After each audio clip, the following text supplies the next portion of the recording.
بسم اللہ الرحمن الرحیم الحق المبین۔ اگلا جو ہمارا ٹاپک ہے جو ہم پڑھ رہے تھے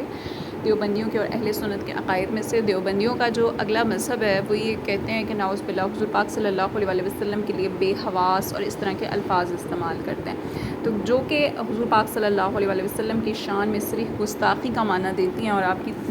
جو شان ہے اس میں توہین و تنقیص کا معنی دیتی ہیں، جس کی وجہ سے اہل سنت نے ان پر سخت جو ہے وہ کفر کے فتوے عائد کیے ہیں۔ حضرات علماء دیوبند کے نزدیک معاذ اللہ حضور پاک صلی اللہ علیہ وسلم ایک گنوار کی بات سن کر بے حواس ہو گئے، تو اسی سلسلے میں انہوں نے تقویۃ الایمان کے صفحہ 31 پر لکھا ہے کہ سبحان اللہ اشرف المخلوقات محمد رسول اللہ صلی اللہ علیہ وسلم کی اس کے دربار میں یہ حالت ہے کہ ایک گنوار کے منہ سے اتنی بات سنتے ہی مارے دہشت کے بے حواس ہو گئے۔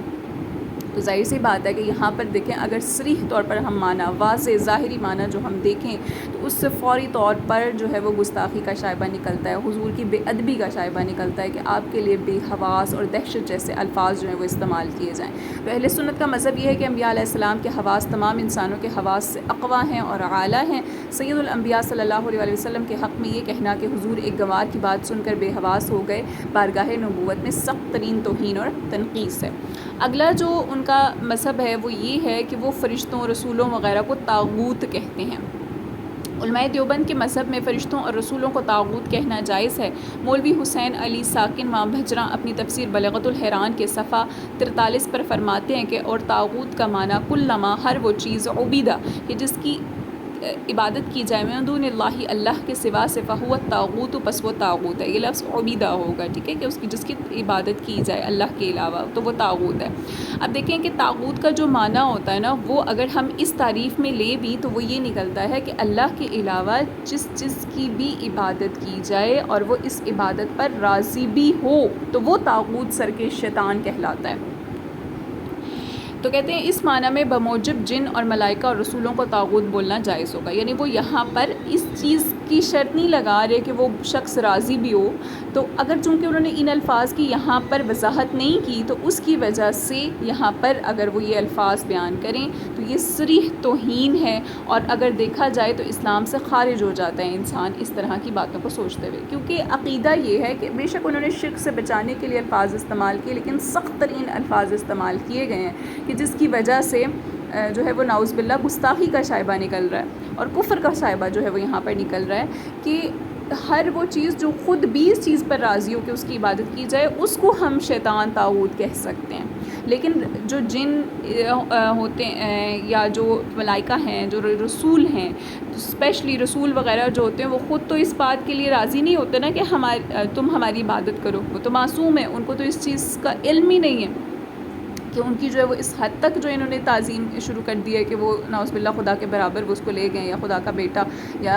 جو ہے وہ اولاد ثابت انہوں نے کرنا شروع کر دیا۔ تو کہتے ہیں اس معنی کے اعتبار سے ان کو طاغوت کا نام دینا یہ جائز نہیں ہوگا، کیونکہ انبیاء کرام علیہ السلام جو رسول ہیں وہ ان تمام غلطیوں سے بالکل مبرہ ہیں، اور یہ ساری غلطیاں جو ہیں وہ ان مشرکین کی ہیں، نہ کہ اس کی جس کی عبادت کی جا رہی ہے۔ اہل سنت کا مذہب یہ ہے کہ ان کے نزدیک فرشتوں اور رسولوں کو طاغوت کہنا ان کی سخت توہین ہے، اور ملائکہ اور رسول کرام کی توہین کرنے والا خارج از اسلام ہے۔ اگلا جو ٹاپک ہے وہ ہم پہلے بھی پڑھ چکے ہیں، یہ والا جو عقیدہ ہے کہ جس میں ہم لوگوں نے یہ پڑھا تھا کہ ہر قسم کا جو جھوٹ ہوتا ہے نا وہ جھوٹ شمار نہیں ہوتا۔ جیسے 3 طرح کے جھوٹ ہوتے ہیں کہ جن کو جھوٹ شمار نہیں کیا جاتا۔ ایک تو یہ کہ جو سہون ہو جائے، غلطی سے ہو جائے، معلوم ہی نہ ہو اور وہ جھوٹ بولا گیا، یا پھر خواب میں بولا جائے۔ تو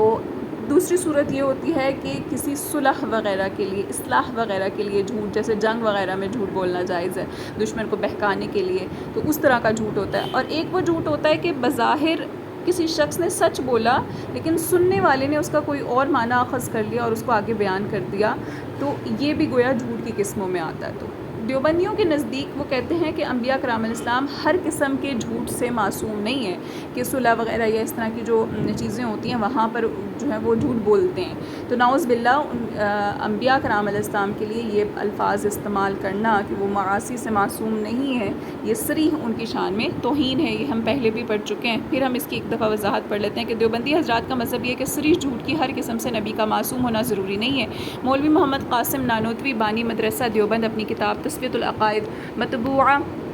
مجتبائی کے صفحہ نمبر 25 پر فرماتے ہیں کہ پھر دروغ صریح یعنی جو صاف جھوٹ ہوتا ہے، ظاہری جھوٹ ہوتا ہے، وہ بھی کئی طرح پر ہوتا ہے، جن میں سے ہر ایک کا حکم یکساں نہیں، ہر قسم سے نبی کو معصوم ہونا ضروری نہیں ہے۔ دوسرا یہ کہ بالجملہ علی العموم قسم یعنی ہر طرح کا جو جھوٹ ہے وہ تمام کے تمام جھوٹ کو وہ منافی شان نبوت بائی معنی سمجھنا، یعنی اس معنی میں حضور کی شان کے خلاف سمجھنا کہ یہ معصیت ہے یعنی گناہ ہے، اور انبیاء کرام علیہ السلام معاصی سے معصوم ہے، خالی غلطی سے نہیں، یعنی وہ یہ کہنا چاہ رہے کہ ہر قسم کا جو جھوٹ ہے وہ معصیت میں شمار ہی نہیں ہوتا، اس کو گناہ کہا ہی نہیں جاتا ہر قسم کے جھوٹ کو، تو اس وجہ سے جو ہے وہ یہ کہا جائے کہ اس کو آپ یہ سمجھیں کہ نہیں جی ہر قسم کا جھوٹ گناہ ہے اور اس سے جو ہے وہ نبی معصوم ہے تو خالی غلطی سے نہیں، ایسا کہنا درست نہیں ہے۔ اس کی ہم بہت تفصیل میں وضاحت پہلے ٹاپکس میں پڑھ چکے ہیں، اس لیے یہاں پر ہم اس کو اسی طرح سے سرسری سا تھوڑا پڑھ لیتے ہیں۔ اہل سنت کا مذہب اس کے بارے میں یہ ہے کہ حضرت انبیاء کرام علیہ الصلوۃ والسلام ہر قسم کے کذب و معاصی سے علی العموم